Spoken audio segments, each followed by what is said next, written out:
Hello, welcome once again to Pale Blooms and Beyond. Thank you for joining us today. If you do like the programming you see here and the musicians and artists that I visit with, please be sure and hit the like button and also subscribe to the channel. Christopher John Judge Smith is an English singer, songwriter, author, and composer, and along with Peter Hammill was founding member of progressive rock band Graaf Generator. Judge would stay with Graaf Generator for one single and then leave to form the rock band Heebalob with saxophonist David Jackson. Since that time, he has written many more songs, a few recorded by Peter Hammill. Pursuing a solo career has seen Judge release several albums and 3 song stories. He has also written stage musicals, operas, wrote music for a TV comedy, and wrote and directed a short film. Judge published 2 books in 2013 and 2014. A few of the artists Mr. Smith has worked with include Arthur Brown, Andy Bell, Pete Brown, and John Ellis. And see my recent interview with John from July on my channel. And today, my guest is still very active in the music arena. Well, welcome, Judge. Thanks for taking time. Hello there. How did you and Peter Hammill meet? Oh, at university, Manchester University, which would have been 1967. And I'd been to the States with a friend going around America on the Greyhound buses, and ended up in San Francisco. The summer of love and all that. Right. And was very impressed by the music, and decided that I ought to try and get involved with rock music when I got back to England. So it was in pursuit of that that I met Peter. What brought you to San Francisco to begin with? Well, I got a 99-day ticket for $99 on the Greyhound buses, and you could travel unlimited for 99 days for $99. And I went around the States with a friend. Oh, okay. And quite by chance, we ended up in San Francisco. We knew there was something going on there. Yeah. And it was amazing. We saw all the bands and yeah. Haight-Ashbury, the whole business, pretty amazing stuff. Did any bands in particular spark interest?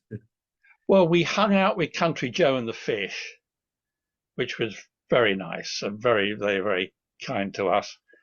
It was sort of posh boy English dudes,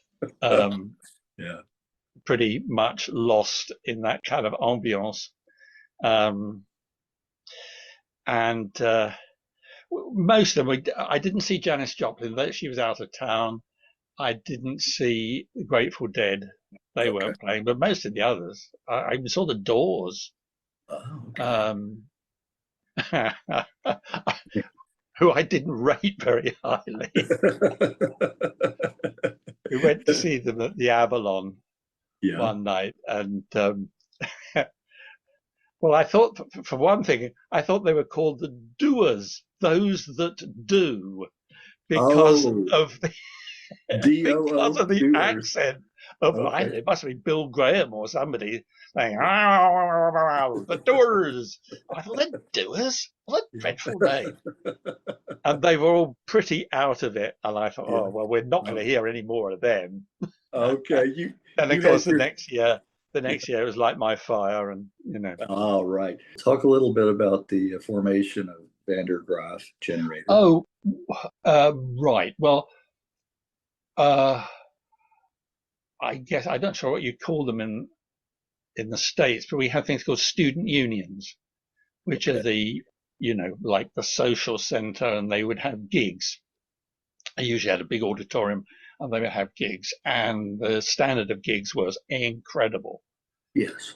So in quite a small hall, I got to see Jimi Hendrix, Cream, Stevie Wonder, amazing acts for 5 shillings at the door, you know. But the most extraordinary thing that I ever saw was The Crazy World of Arthur Brown, Oh, right, right. which totally blew me away. And I went to this gig with Peter, and we were inspired, and we thought we'd better start a band, and a band, an organ-based band rather than a guitar-based band. Mind you, Peter played guitar, pretty good, you know, acoustic guitar. He was more or less a kind of folk song, you know, singer-songwriter. I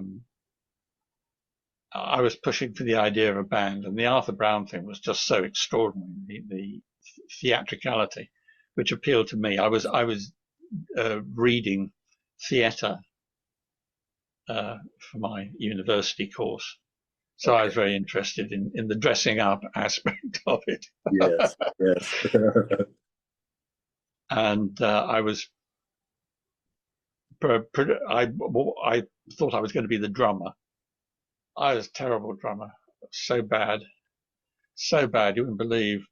Yeah. Um, Well, you played typewriter too, didn't you?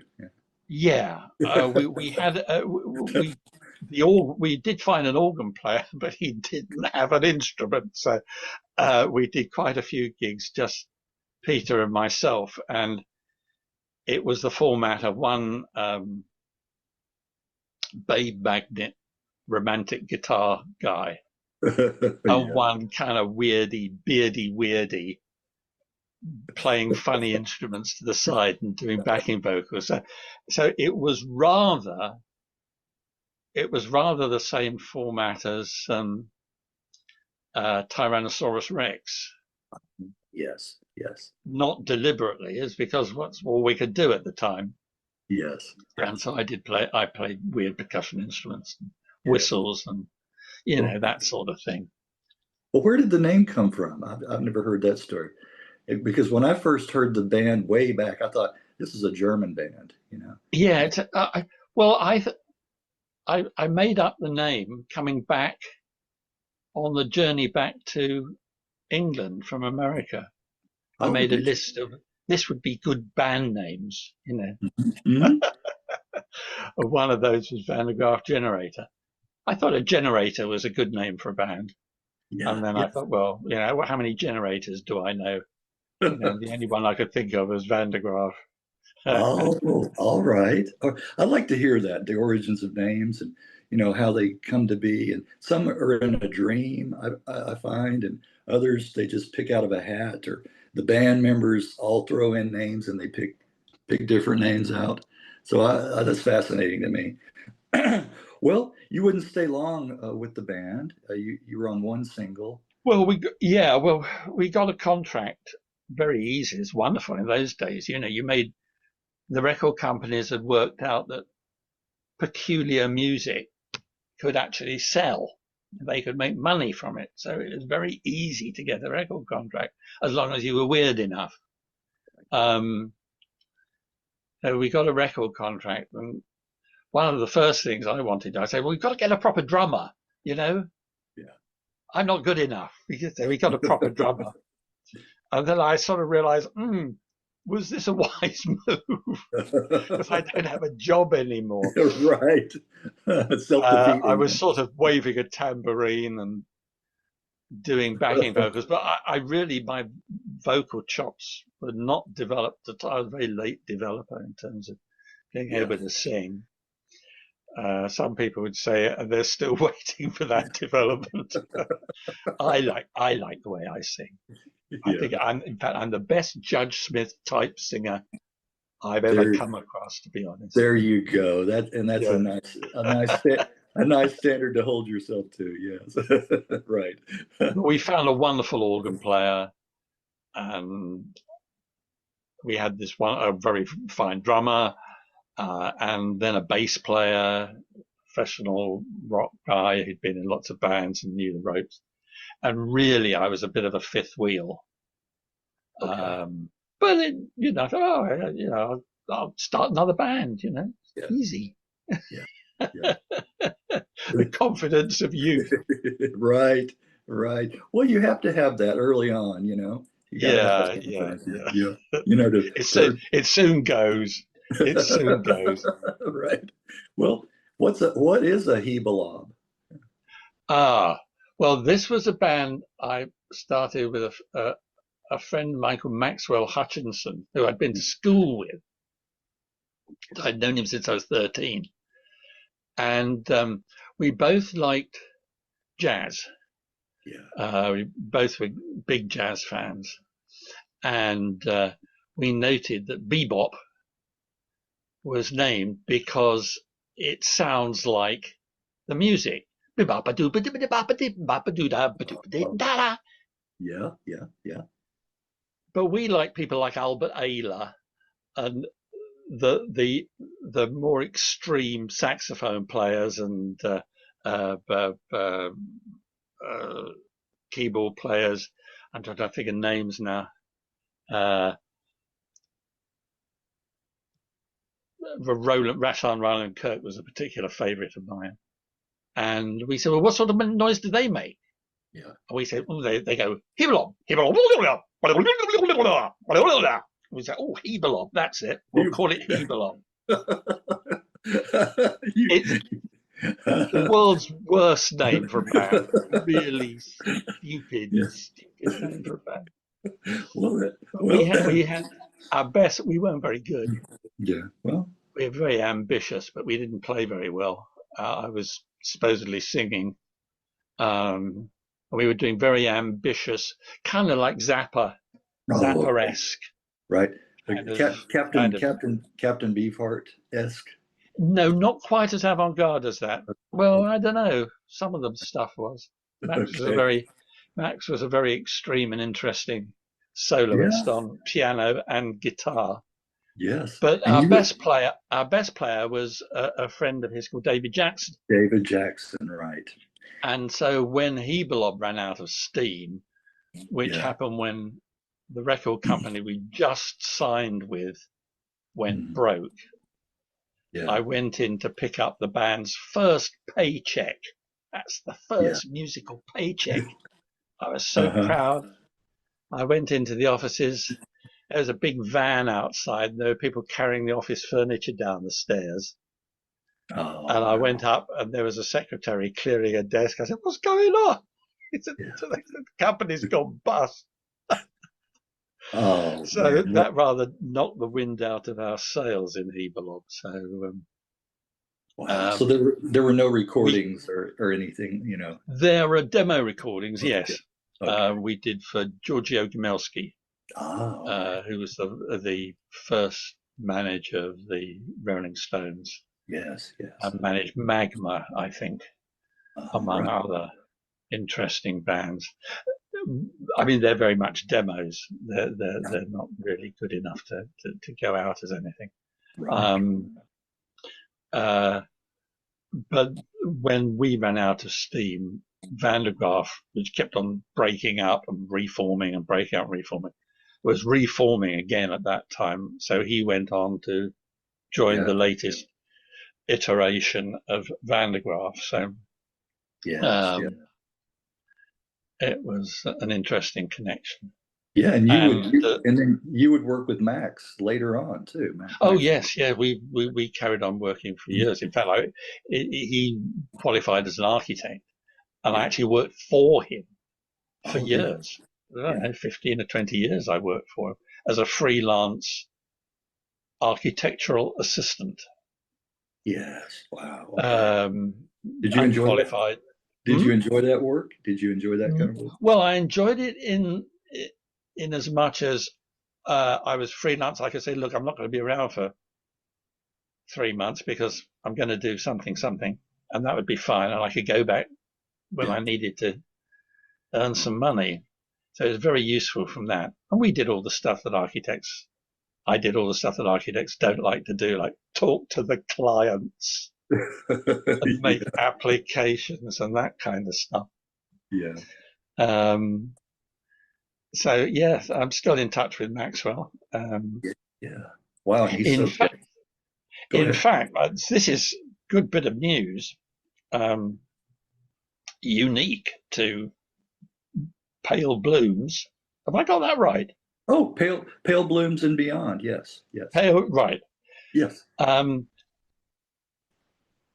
Max and I wrote a well, what you call, I suppose, a concept album called the Kibbo Kift, about a breakaway movement from the Boy Scouts in the 1920s, Okay.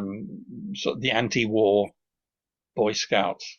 It's all Yeah. real. This is a documentary type thing, which was we made into a stage musical and was done at the Edinburgh Festival a couple of times, some quite large theatres in England, not in the West End. And in the course of doing that, this is 1976 period, so it's almost 50 years ago.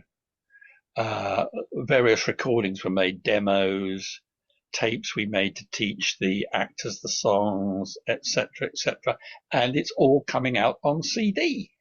Is It's all it? been Okay. remixed and remastered, and Is there that is okay? there's going to be a Interesting. CD of the Kibbo Kift, The Kibbo Kift.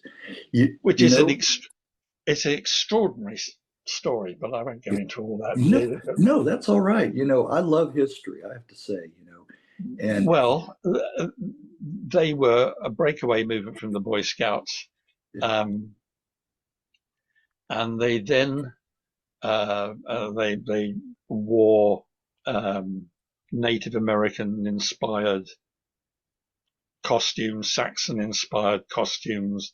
They did woodcraft and camping was their occupation. Um, Fascinating group of people.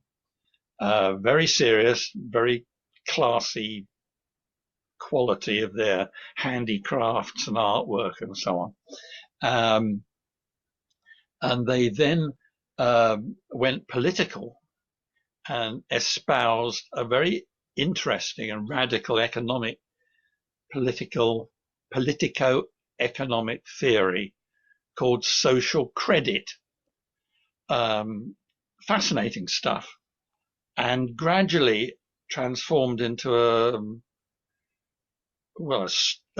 street political pressure group, uniforms, banners, um, during the 1930s, changing from this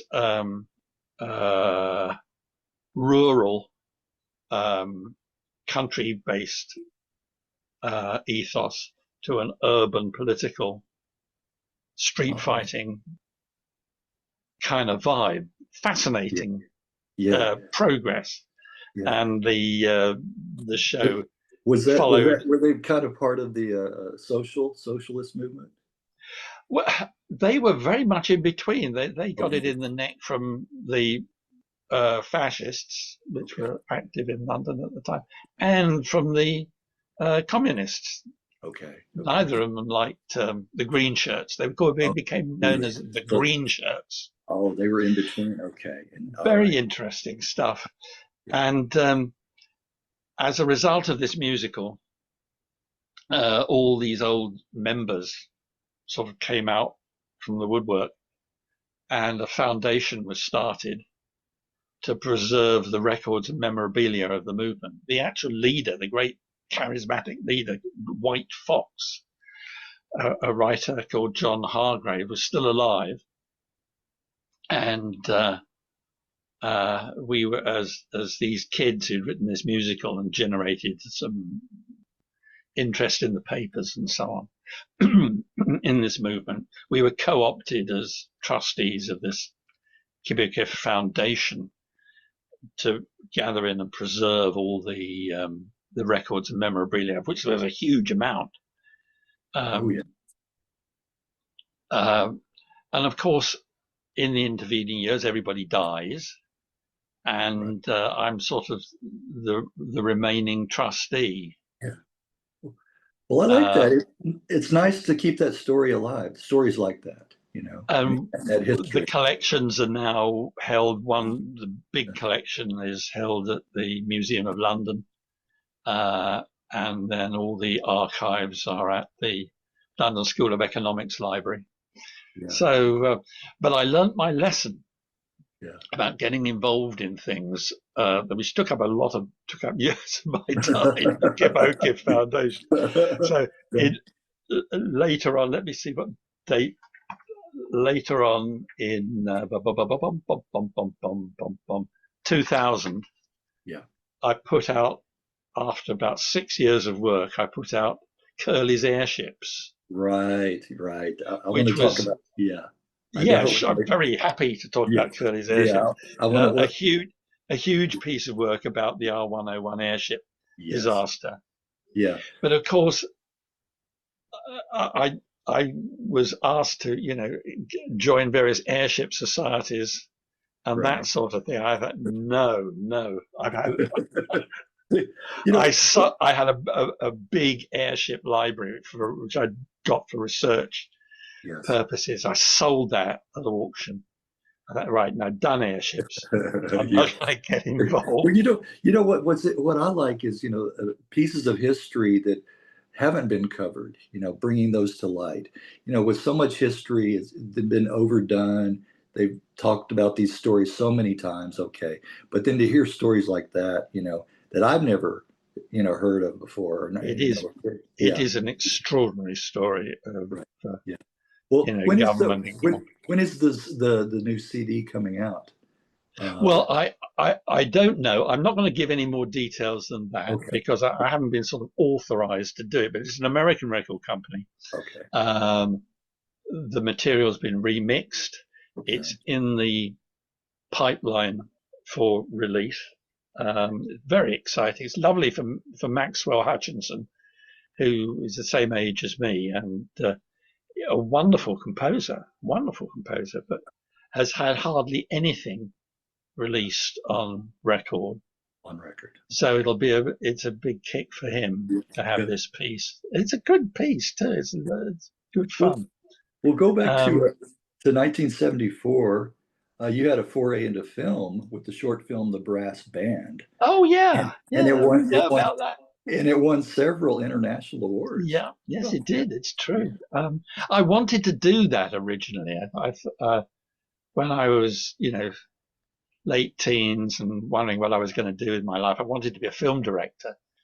But I soon realized that the strength of will required of anybody who's going to be a maker of their own films is so extreme yeah. that rock and roll was, easy compared to it. It was a far easier life. I mean, you want to put out your own films, you've got to have such a strength of will and have a willingness to drive people and never take no for an answer and all that kind of stuff. And having made the one film, which I enjoyed very much, I thought, you know, I don't want to end up as an assistant director, in Right. 30 years time. Yeah. Um, and I don't think I have the strength of character to make myself an what's the word, an auteur. Yes. Oh, yeah, an independent, working film person. So I thought music was an easier option. But I enjoyed the film. It's quite good, and through that, it's about a man getting chased by a brass band, Okay. uh, Okay. over around landscape on Holy Island, Lindisfarne in the UK. And the guy who wrote the brass band music for it was a young composer called Michael Brand, who became a great friend and was very, very instrumental in me being able to do my Requiem Mass, which Right. is Right. which we was a big piece that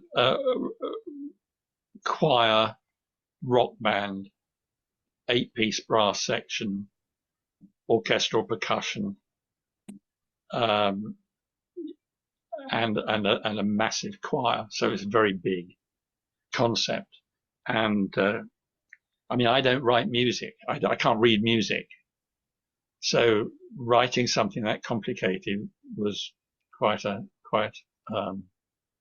thing for me. And Michael, who's classically trained musician and came from a music publishing family,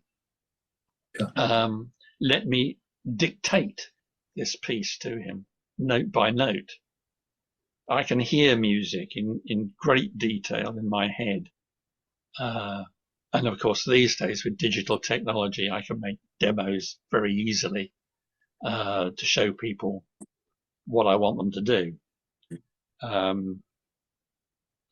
But back then, there was nothing like that. I sort of had various things I could pick out a tune on, and he took all this down by dictation. And so we had a score for this big piece, and that was finished by 1975, and then it just sat there because there was not a chance of being able to get it put on. I mean, it's a huge piece, not in length, but in the forces that are required.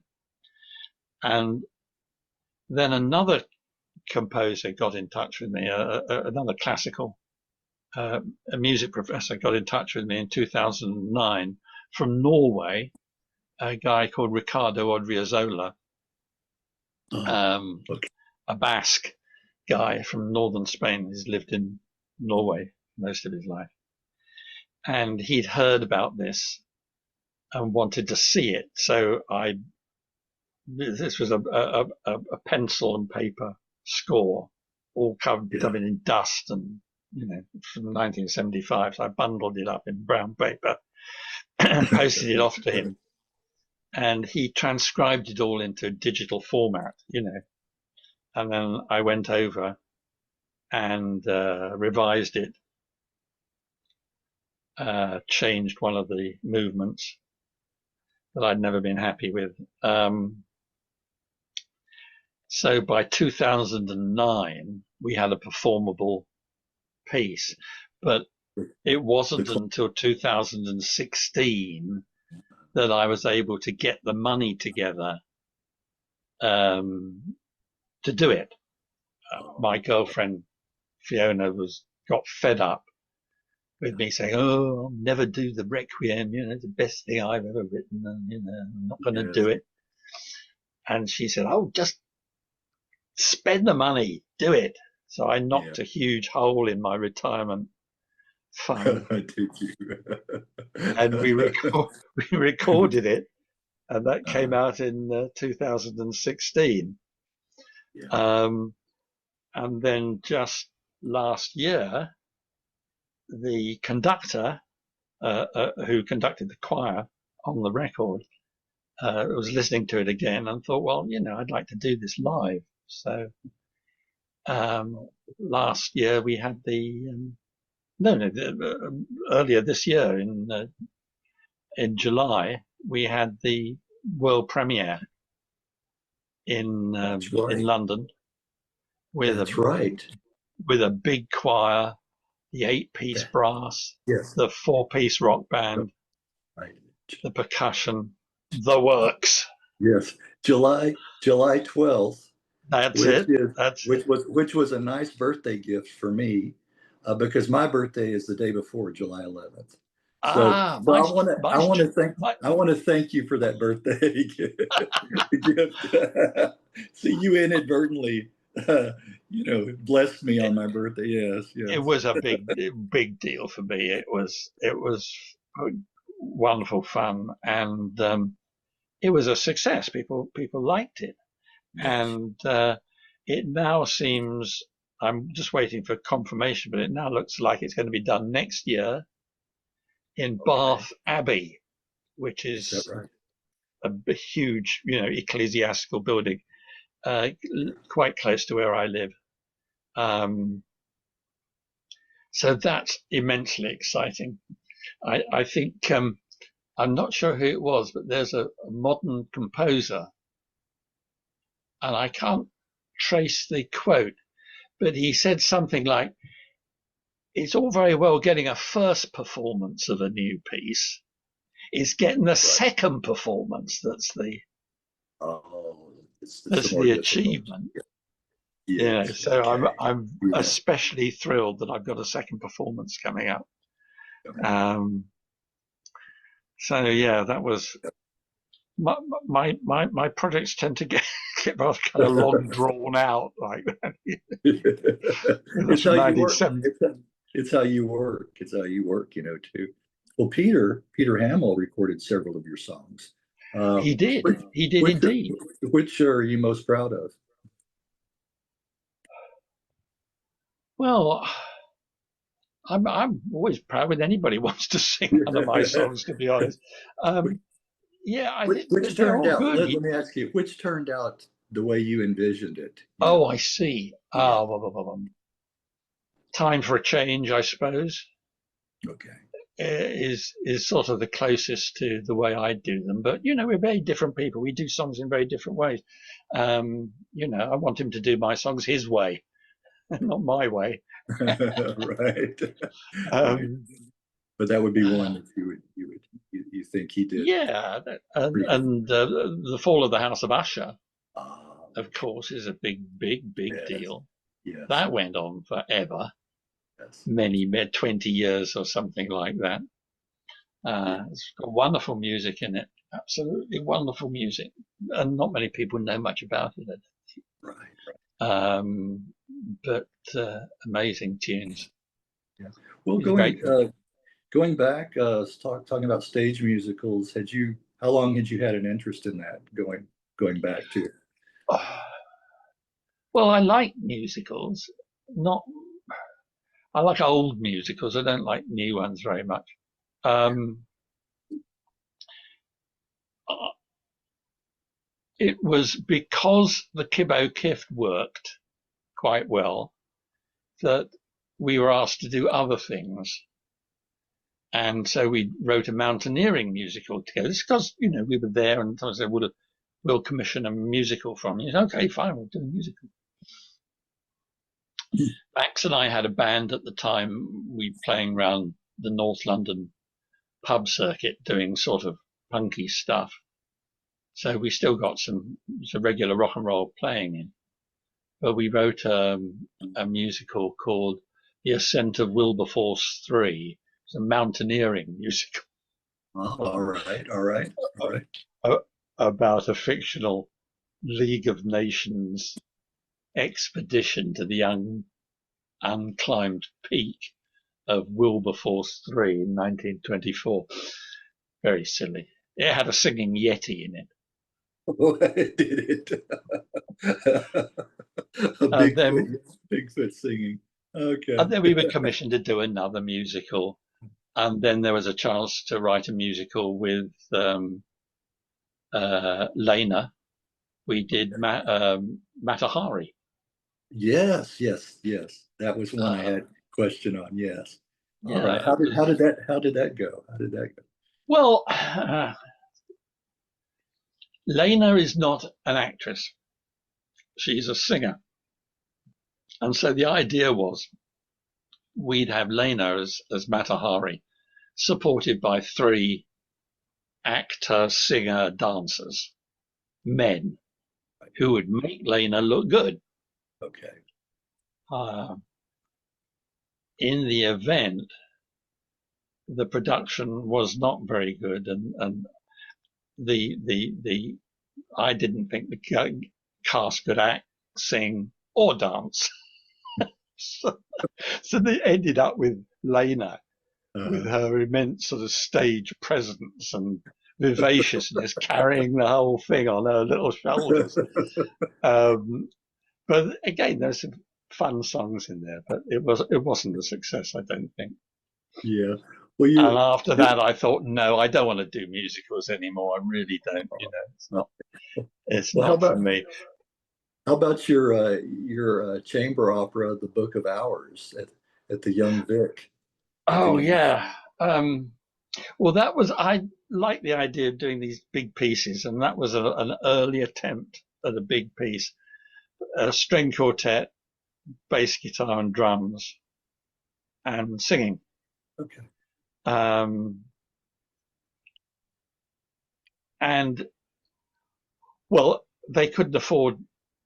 um, they couldn't afford a drummer, so I had to play the drums. That's the last time I've ever played drums on stage. Um, it had some good music in it, but I didn't like I ended up not liking the plot. I Okay. didn't like the character. It's a sort of about an unsuccessful songwriter, you know. Yeah. And I thought, because I thought, well, Peter Hammill gets away with all this, confessional, Yeah. miserable stuff. People think he's marvelous, and he is marvelous. Yeah. I thought, why can't I just plough that furrow a bit? Yeah. But it didn't work. It didn't work for you. No, it did. It came over whingy and sorry for myself. So I didn't. But I've used, composers always just pinch their own stuff. Yeah. So I've mined it for songs, used bits of it in other things. I've used most of it now, and the last remaining chunks, bleeding chunks of this piece, which had good music, good tunes. I thought I was very happy with the tunes. Um, the lovely Riccardo Odriozola has, well, I've put them together in a piece for a string quartet. The remaining parts, so there is the Book of Hours suite, which he has recorded professionally. It hasn't come out yet. I believe it will do on an album with various other string quartet pieces, string quintet, I should say. Sorry, piano and string quartet, and I'm very proud of that. Particularly because, as I say, I can't read music, so getting complicated stuff done Yeah. with classical musicians is a big thrill for me.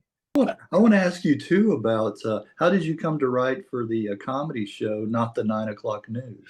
Ah, well, the comic actor Mel Smith, who I ended up in as an American citizen, I think, and was a film writer and performer in Hollywood, who died quite a long time ago. He was before he found fame as a comic. He was a stage director, and he directed a couple of things of mine. One of the musicals and the Book of Hours opera. And so when he had this new TV show, Not the 9 O'Clock News, I got on the sort of roster of people who could submit submit songs, comic songs. So I had a few things done by them, which was good. But Did you enjoy that, doing that, working? well, I enjoyed it when they did it right, when they did the songs right. I do like my stuff being done right, I have to say. When they get the chords wrong and so on, it Then it drives doesn't me work. insane with It doesn't. fury. It doesn't work. Yeah. Well, you know what that reminded me of? The name, Not the 9 O'Clock News. Uh, for Saturday Night Live, they had the not ready for primetime players, not ready, not the 9 o'clock. So I thought that was interesting. I think those shows held similar roles in the culture of their respective countries. I Yeah. think it was interesting to see to see commercial, TV in action and being produced and all that kind of stuff. Very Yes. interesting. Yes. So yeah, Well, but again, I wouldn't like to be in it as a full-on okay. TV songwriting professional. No, no, Too you much wouldn't. pressure. Well, 1993's Dome of Discovery. This is interesting. You use sampled sounds of music instruments. Oh yeah, well, that was really my first proper um, record, and I Yes. was, I was in my mid-40s Right. Right. when that came out. I was grown up, Yeah. and I wanted to start recording my own stuff. I had lots of stuff I wanted to do, and I thought it was necessary. And also, I had a lot of friends, good musician friends, but I thought it's important to do something on my own Right. that they can say, oh, Judge has come up with some good tunes there. So if I asked them to do something else later, I'd be taken more seriously. Yes. So I did do Dome of Discovery on my own. It was very, very interesting process. Um, and an early use of sampled music. I got one of the early first affordable um, affordable samplers and Okay. an early digital sequencer. And I I moved to the country, and I was able to rent the top floor of a farmhouse in Norfolk with very, very low bills. And I let my flat that I owned in London and lived off that. Um, and I ended up having to make a lot of the samples myself because I wanted a choir that would be loud and aggressive, and you couldn't get samples of that. You could only get very ethereal, Right. Yes. quiet, choirs as samples. So I ended up hiring a soprano and a tenor and a contralto and a bass and had them sing scales and then cut those up and pitch shifted them and moved them about and made my choirs like that. It's a very long time, it took Oh. ages, Oh. awful long time. I can imagine that. But no, Yeah. I'm very fond of Dome of Discovery, and Yeah. people do like it, which is very nice. And Yeah. so when I wanted to go on do this Airship project, Yes. I was able to get people to Yeah. take part in it, which is wonderful, because people did an I incredibly. just, yeah, I just have one comment on that. When you talked about the affordable equipment that you were able to get, I talked to a guy recently, and he was there at the advent of the Fairlight and Oh yeah, in the MIDI, and he talked about how expensive the Fairlight was in the beginning, unbelievable. and only the really rich could afford one. Yeah, Yeah. Yeah.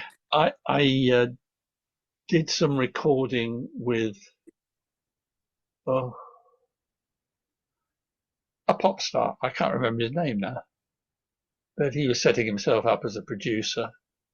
Anyway, he had a Moog synthesizer, which was kept in a glass case Mhm, with mhm. a cover that was locked shut, so the peasants couldn't get at it and fiddle with it. Yeah. And Yes. that wasn't even a Fairlight. That was just A mood. quite a substantial Moog synthesizer. But it was just such a rare and precious thing. Yes. Yeah, we talked a little bit about that. Well, where did the idea for you come for the song story? Yeah, where did that start? Well, I suppose it's this push towards doing long pieces. And I like the idea of doing narrative things that tell a story. I like telling stories. And there's a limit to what stories you can tell in 3 minutes. Yeah, yeah, Um, and, I'm from that time, that prog rock time, though I've never really thought of myself as coming from that world musically, where people were doing long albums and concept albums and things, and so I stuck with that. I like the idea of doing long pieces, and I developed the idea where it would be I wouldn't use rhyming lyrics,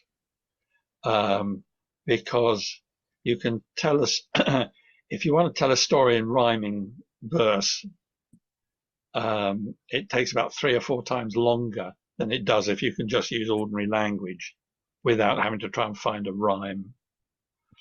So there was that, and then it was the idea that it would be one person telling the story, and you could hear other voices. Other people would come in and do things or sing songs even as part of the action.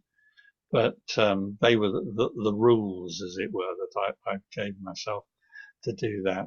It meant I could bash out the story of the R101 on a double CD. Yeah. Well, I mean, when I started writing it, I thought, right, I'm just going to be very aesthetically liberated. And I'll just write what comes into my head. Yeah.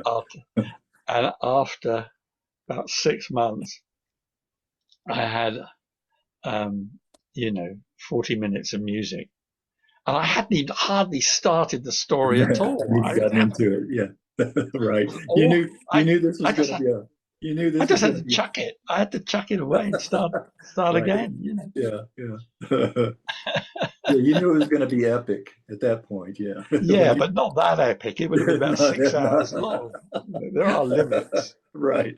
Well, it did turn out Curley's Airships 2 hours and 20 minutes. Yeah, it is pretty long, but Yeah, it belts along. yeah, yeah. It doesn't linger Yes, yes. because it goes from the end of the First World War to 19 was it 1937, I think, when the R101 crashed.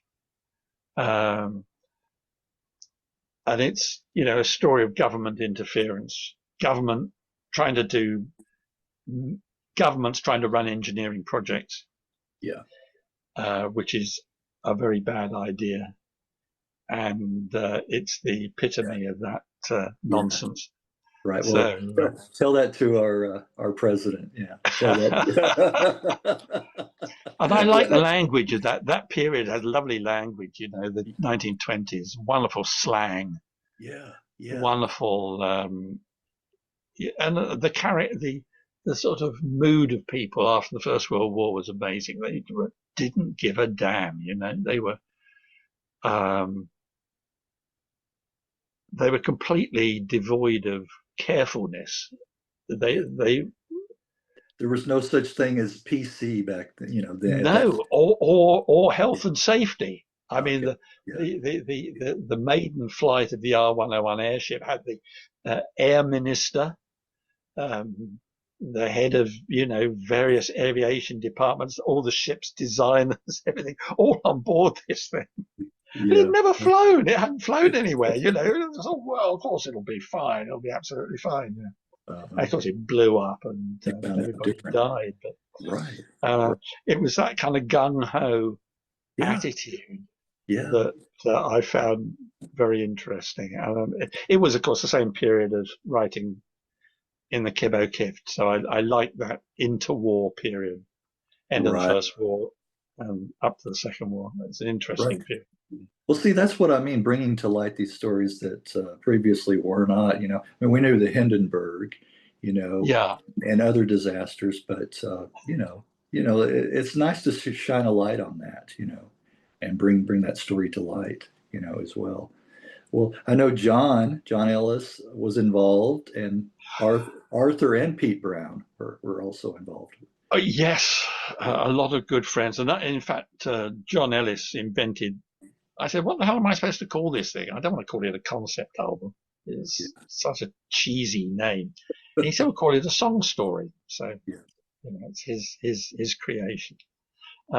Yeah, he's great. And Hugh Banton. It's Yeah. really John Ellis and Hugh Banton are the sound basis of that. I programmed the bass, I programmed the drums. Um, I'm I'm a crappy drummer, but I'm quite a good drum programmer because I know what I would play if I could. If you could, that's a good way to put it. If I had the chops, I could, that's Right. that's the fill I would like to. I think there's a lot of wannabe musicians these days that rely on that, the Oh, programming, sure, to sure. do Yeah, to do yeah, that. Yeah, absolutely. if they actually had to do it, it might be a different story. Yeah, yeah. I'm completely honest about that. I mean, I'm incompetent. I can sing a bit and I write the stuff and that's it. Wow. I after all these years, I've never been able to pick up the guitar, and play strum something properly. And my keyboard still has. I use little balls of, we say plasticine. I think you say Play-Doh. Yeah. To show me where Right. my fingers are supposed to go. Well, I want to ask you about this is an interesting one too. The Vesica massage, the Vesica massage, was that for Oh, the massage therapy? vesica, the vesica, Vesica, vesica Vesica, massage. Vesica, Vesica. My girlfriend is a qualified massage therapist. Okay. And as you know, they really are obliged to play new agey type music when the client is having. Yeah. It's Yeah. nice, it works, it's relaxing and stuff. Yes. But the music is almost always awful and really dull and simplistic and terrible. And it might be all right for the person having the massage, but the poor old massage therapist has got to hear this stuff over and over. Over and over. Yeah. Right. And Yeah. it Yeah. it's it's it's soul destroying. Sure. And we were both. She said, "Oh, this music's terrible," and I said, "Yeah, it is." And she said, "Well, why don't you do something? Yeah. You can do better than this." I said, "Oh, all right, okay." So I did, I think. So I did an album of music for massage. Yeah. It's to me, it sounds like rock and roll, which is very slow. It's very slow with no guitars or drums. Has I'm it very has happy it with it.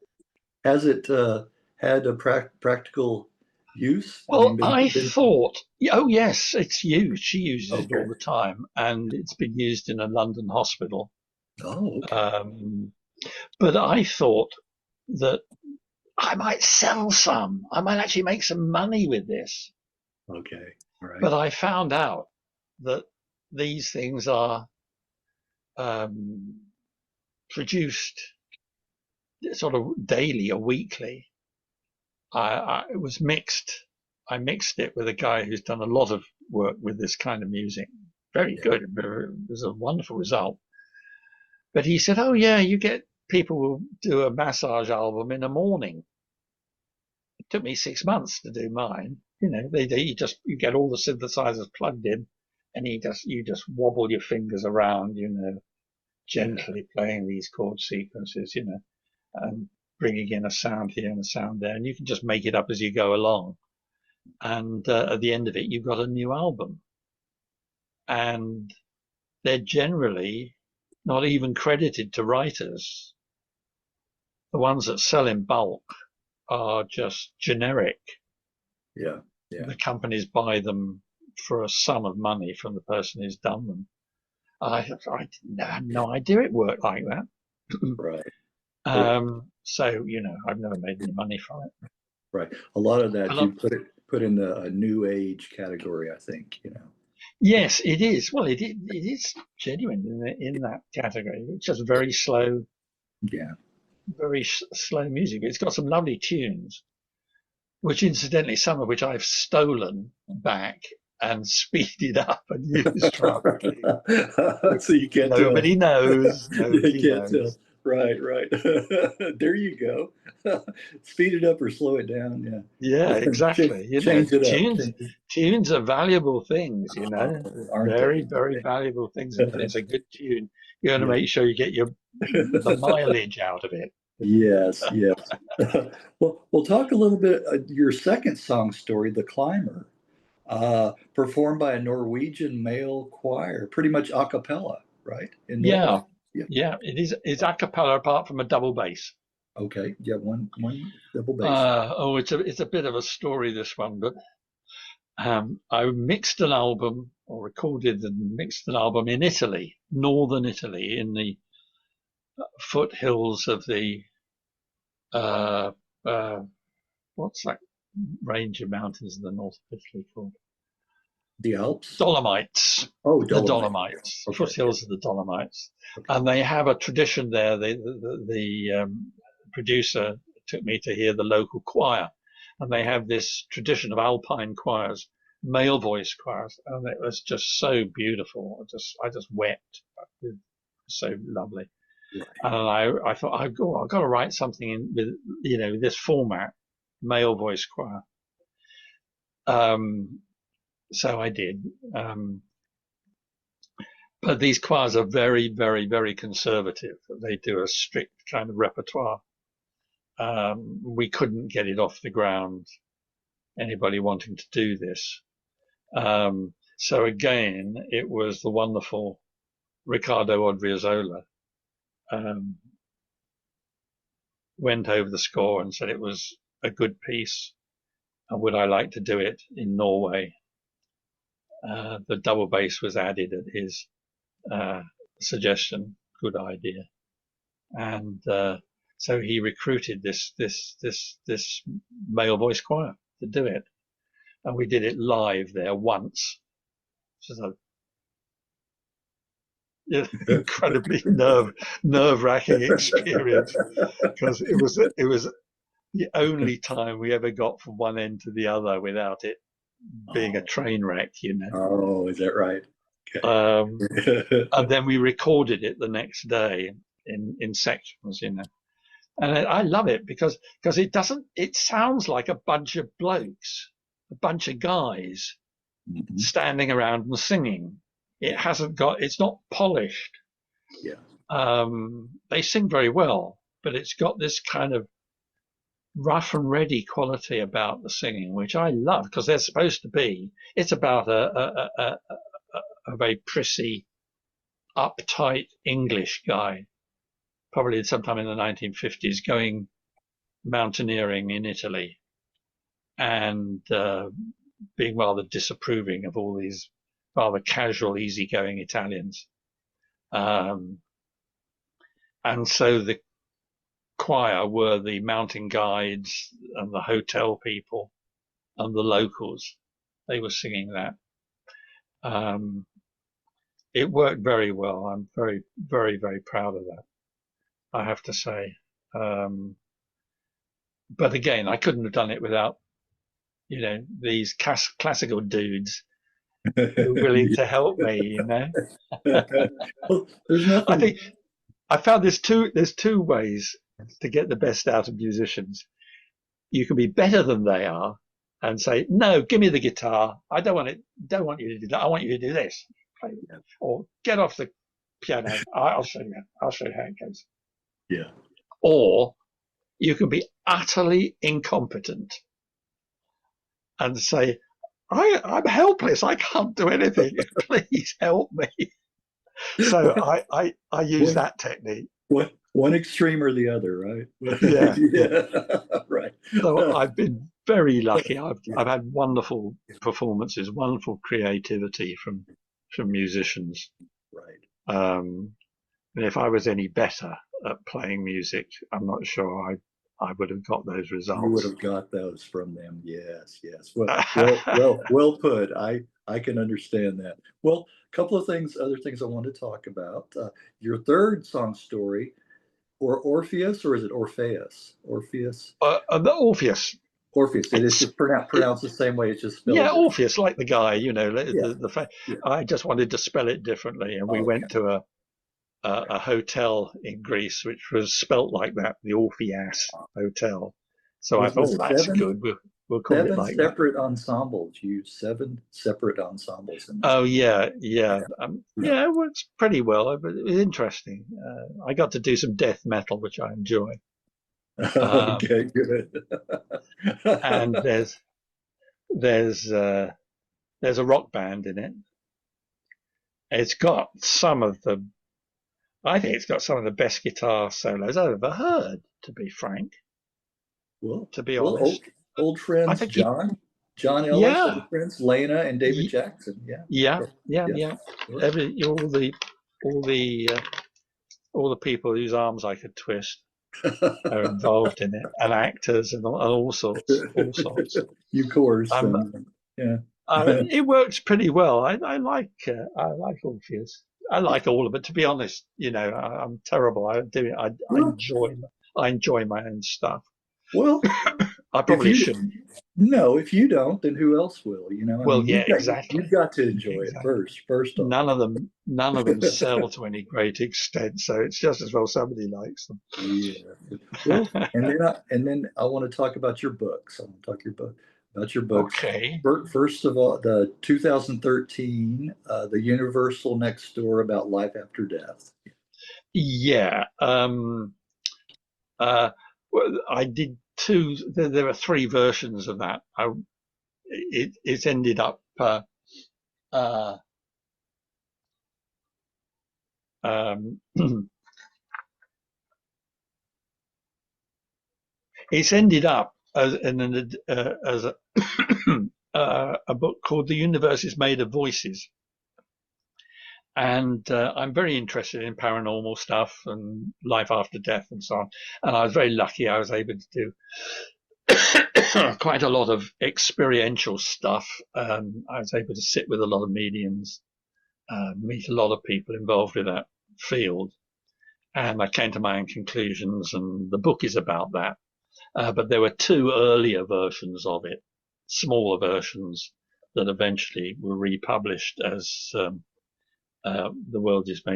universe is made of voices. Right. And so, yeah, I'm pleased I've done it.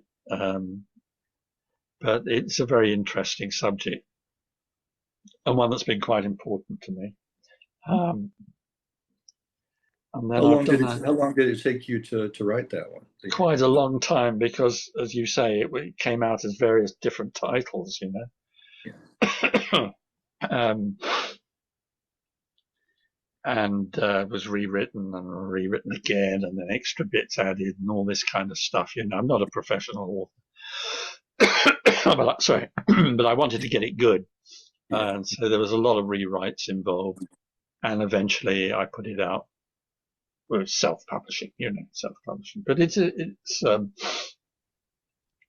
been quite popular. People have bought it, Oh, okay. and then I've done a collected lyrics book, which I'm very pleased with as well. It's come out recently. Well, that was pretty much my last Was question. it? Other than what's going on these days, other than Well, I've told you about um, uh, the Kibbo Kift album that's on its way. They're doing the Requiem again next year, which is wonderful. Um, but I'll have to put all that up on I sort of communicate to the world at large on a Facebook projects page, a Judge Smith's project. Um, and so everything goes up on there. And I've got this album, the last album that came out, it's called The Overstayer, short piece, relatively short piece, 17 minutes long, with David Jackson all right. and Dorrie Jackson, his daughter, who Okay. is a wonderful, wonderful vocalist, exceptional vocalist. And it's a piece for organ, played by Robert Pettigrew, who I've known since 1976. Wonderful organ player. And David Jackson on his saxophones and flutes, Yeah. and his daughter Dorrie. And it's about, and me, I do some singing on it. It's about um, an illegal immigrant. Oh, that's not a very current subject, is it at all? I'm being facetious. I'm being very facetious. Yeah, I'm I not haven't heard taking it. anything about that in the news. No. No, it has been out. But Yes. oh yeah, you haven't heard Yeah. anything about that in the Right. news. No. Right. It's about a teacher, a woman teacher in some unnamed country, and everything's gone to hell there. So she comes over to the UK on a tourist visa for a fortnight's holiday and decides to disappear because she thinks she's going to be a teacher, but then she finds out she won't be able to be a teacher, so she ends up, digging vegetables, harvesting vegetables, cleaning toilets, that sort of thing. So yeah, I don't take any political view about it at all. It's not anti-immigration. It's not, making the person a big hero or anything like that either. So I'm trying to do a kind of middle Yeah. path, Yeah. but it sounds good. I'm very happy with the piece, and that's currently available. Okay. But it's not on CD because it is 17 minutes long. Right. And I thought you can't. So it's on Bandcamp. All my stuff's on Bandcamp. Okay. Bandcamp, folks. Yeah. So check out It's Judge's Bandcamp. Yeah. Yeah, Bandcamp's good from the punter's point of view because you can hear everything. I think it's 3 times before they Yeah. want you to pay for anything. So you can really hear Yeah. a lot of music there for nothing. Right. And it's good. It works, and it's very nice because a lot of people pay more than the asking price. It's sort of a tradition that fans will pay more than the asking price, which is very nice. It's a good. I don't have anything on Spotify. Well, I maybe an album or two that was put out by other companies might be on Spotify, but generally, no, I don't put anything up there myself. Yeah. Everything's bought on my website, which is judge-smith.com, and on Bandcamp. And your Facebook, they can check Facebook, out. yeah, Judge Smith's projects. Yes. But you can find me if you stick me in Google. Yeah. And I pop up generally around the top. Yes, you do. Yes, you do. Yes, you do. Well, it's been a great pleasure to speak to you. I hope I Yeah. haven't sort of gone on too much. No, you haven't. No, you haven't at all. Not at all, Judge. I enjoy hearing your stories and sharing your stories. So that's what it's about for me. You asked me about Pale Blooms and Beyond. That's Yeah. what it's about, you guys have given so much, and I want to give a little bit back too. It's very impressive. When I went on to check it out, who's this guy? Right. The sheer number of interviews you've done is amazing. Right. They're all there to be looked at. It's very impressive. That's right. Well, yeah, it's been very enjoyable, Judge. Thank you. Very nice to have spoken to you too, Greg. Thank you very much. So we'll say bye-bye. We'll say bye-bye for now. And do keep me posted if you think of things you like. Yeah. Yes, I will. Okay. And any current goings on, anything that's going on and that you'd like to send me, that's fine. Okay. All right. I'll send you the details of that Kibbo Kift thing because because I haven't got the date, right, and I haven't signed the paperwork and all that, so I've got, I can't be too forthcoming on it, but it's exciting stuff. All right. Bye-bye for now then. All right. Okay. Bye-bye. All the best. And you.